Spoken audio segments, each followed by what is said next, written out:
Thank you for joining us at the Roundtable.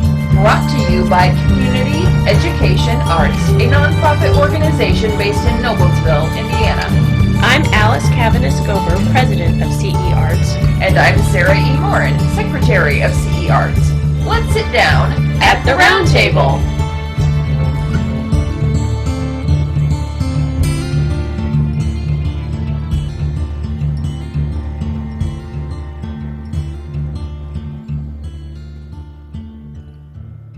Joining me at the round table today are Payge Gillig, who is an artist, and you're also a writer with a pen name Z Rose, and Natalie Gaytan, who's also an artist and writer with a pen name B Monét. I love your pen names. And together, you guys are Eclectic Sense. Am I saying that right? Yes. Correct. Yes. Welcome, welcome, welcome. And just right away, I want to tell everybody your website. It's eclecticby.com.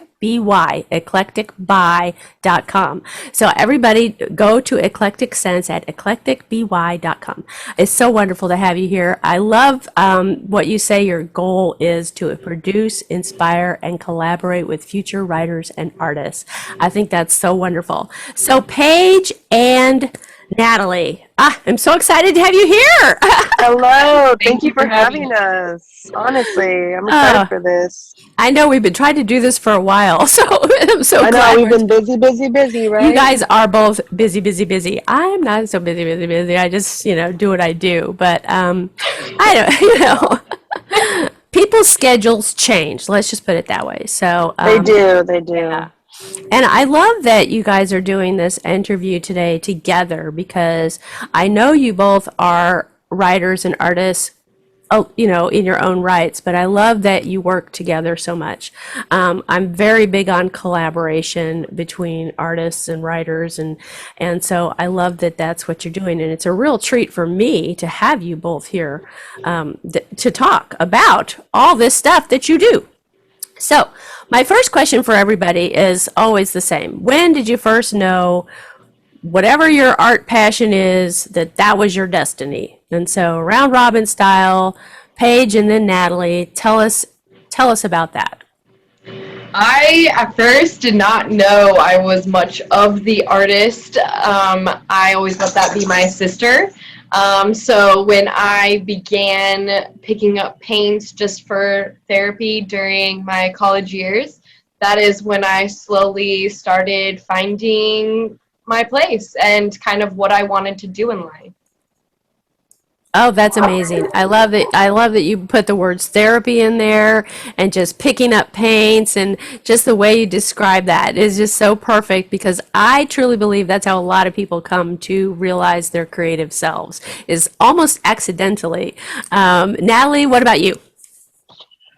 For me, I've always liked painting. I was never a big artist myself, but I did enjoy picking up a pencil and sketching. I always picked up like a color or a crayon, and just began in that form. But it never really stuck to me or actually encouraged me to paint until, like Payge said, until my college years. And when we were in college, we would spend a lot of our nights just on the ground with the towel on the floor, with a bunch of paints all over us and canvases, and it was very chaotic, but it was just beautiful having to paint. And it was great times, great memories. So you guys were at college together then?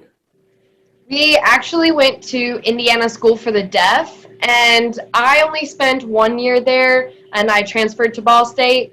Natalie finished her associates and then ended up transferring to Ball State, where we studied communication. I see. Okay, so that's part of your arts journey, is all that academic stuff that led you to where you were and what you were doing. And I love the description of sitting on towels and paint splattered all around, because I used to paint on the floor.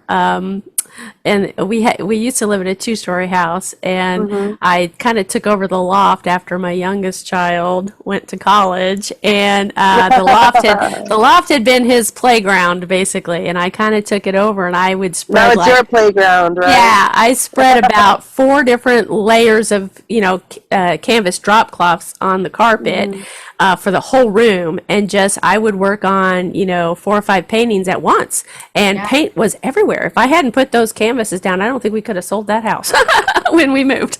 But it was very freeing, and it was very therapeutic to have that space and know that, like you said, with a towel on the floor, anything goes. You Right. just have fun It with it. was what is a man cave for Yeah, men, yeah, probably. Yeah, yeah, yeah. It was the yeah. she. What is it? The she house, the she shed Yeah, the underground. she shed, yeah. Well, we could just call it an art studio. I don't know, That too. That a too. portable one. A towel is my art studio, right? There you go. And I think it was really interesting that you also chose to kind of put that in the context of decompressing while at college, because college is so stressful and such hard work, and to find a creative outlet that, I mean, if you're studying communication, that's not, you're not in painting class, you're not in sketching Right. class. Right. This was something that was creative and freeing and therapeutic for you guys to do. And I love that you did it late at night, because that's the best time anyway, right? It really is. It really is. Only And free I time we had. Yeah, yep, we exactly. did.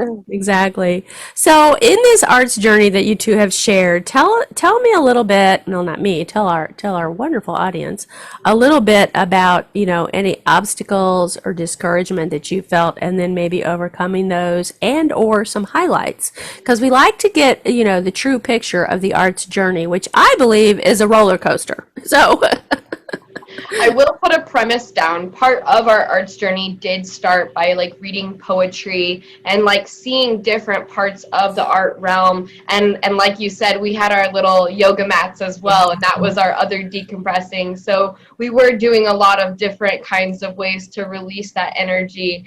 And so along with that, we were also finding ourselves and finding who we were and how we wanted to present ourselves to the world. yeah, and I think your writing and poetry is a huge part of that. And don't ever think that when I say art, I only mean something like painting, because Mhm. to me art is any kind of creative expression, and I think writing is probably, for me anyway, one of the purest forms of artistic expression for myself, because I've loved words my whole life, and so that's a very natural thing for me. But I know it's not natural for everybody. So coming into being an artist that creates visual art, and an artist who creates poetry or writings like you guys, that is the arts journey that we're talking about. It's all of that. You can say whatever you want about any of it. It does. Right. It Yeah. all intertwines itself. Yeah, Natalie, it do you does. want to go Yeah. first? I don't know. I feel like the two main things for me is that one is overthinking it. So I would always overthink the negative of the journey.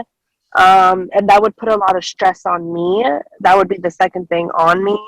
But while on this journey, I've had the luck of have help from Payge to help me be more stable, be more I don't know. I feel like in general I was stressed and overthinking so much of it that I wasn't enjoying the artistic form of it. It took some Right. time to finally let loose and be like, okay, you know what, this is something that I need to look at as more of a freeing aspect than like You were being too, do you feel like you were being too self-critical? Like you were being not, yes, too just like, self-critical, this isn't good self-critical. enough. Is it done yet? I don't, I'm not, Yes, yes, maybe it's not I any good. do.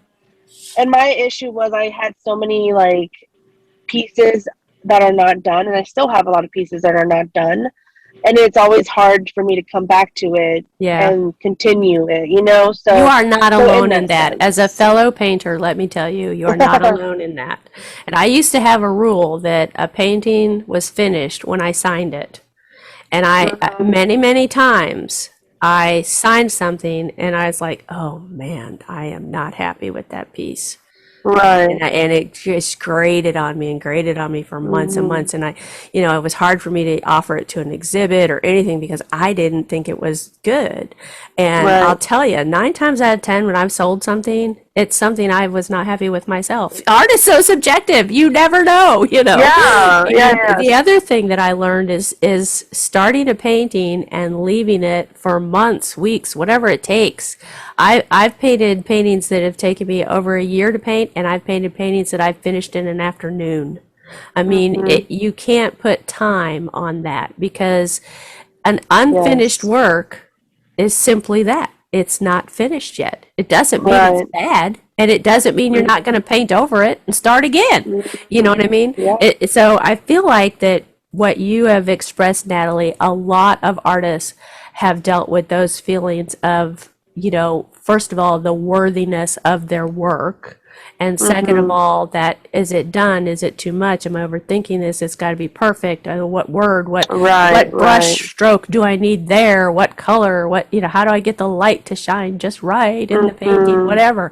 And I think female artists, historically in particular, because art has always been, for centuries, a male-dominated you know, Right. um, discipline, like almost everything else in Western culture, Right. except motherhood. I think, I think female artists, you'd be surprised how many female artists I talk to who are very successful today, but they will share about how even today they have a lot of, kind of a lack of confidence feeling about their work and its value. So, Mm-hmm. there's nothing abnormal about that, and there's nothing lonesome about that. I think we all have felt that way at different times in our arts Right. journey. Stay tuned for more from our interview with Payge and Natalie of eclecticby.com.